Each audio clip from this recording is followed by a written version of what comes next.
Elevated Skin Temperature Screening Mode Troubleshooting Guide.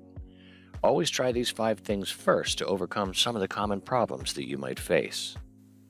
These 5 things solve the majority of customers' common problems in EST screening mode in the Exx-Series and T-Series cameras.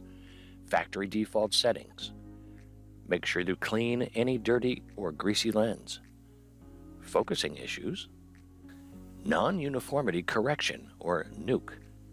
And also upgrading camera firmware. These are some of the things we're going to talk about as we move forward.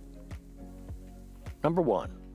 Resetting the camera to factory default settings sometimes solves a lot of the problems that you can encounter using a particular camera over a period of time. We're going to walk through that reset process and you can see how easy it is.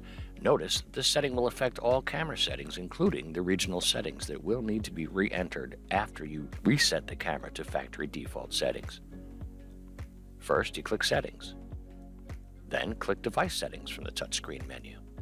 Then, Reset Options. Click Reset Device Settings to factory default to start the process. After you confirm it on the next screen with the Reset button, the camera will restart after factory defaults are restored. Number 2, always make sure to remove any dirt or dust or grease or anything on your lens. Any foreign materials on the camera lens will negatively impact focus and degrade temperature measurements, making them less reliable. Number 3, focus. Accuracy of temperature measurements will be negatively impacted by out-of-focus images. You have 2 choices. You can use manual focus indicated at the top simply by turning the lens housing until the proper focus is obtained. Further, you could use the autofocus, which is activated by pressing the button on the front of this camera. Keep in mind, for autofocus to work properly, the target should have good thermal contrast, which means a distinct difference between warm and cool objects in the scene. Number 4, non-uniformity correction.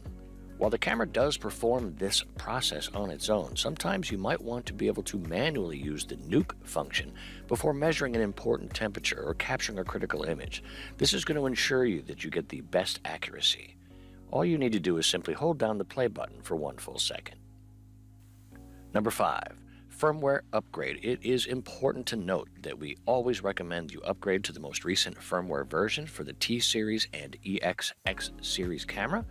You'll note down at the bottom right here, this is where we find the latest firmware for EXX and T-Series cameras at the FLIRCustHelp.com website. This is where we go first. We get to the website, we choose our product firmware. On the next page right here, you can see we select the product type. That's the second box right here, IR cameras, handheld. And then we select camera model, and I've just chosen the T-Series camera for this example. And then we click search over here on the right. This will bring us to this link right here, which will, as it says right here, get more information about the download. And this brings us to this page here where we can actually download the zip file. For further resources, please go to FLIR.custhelp.com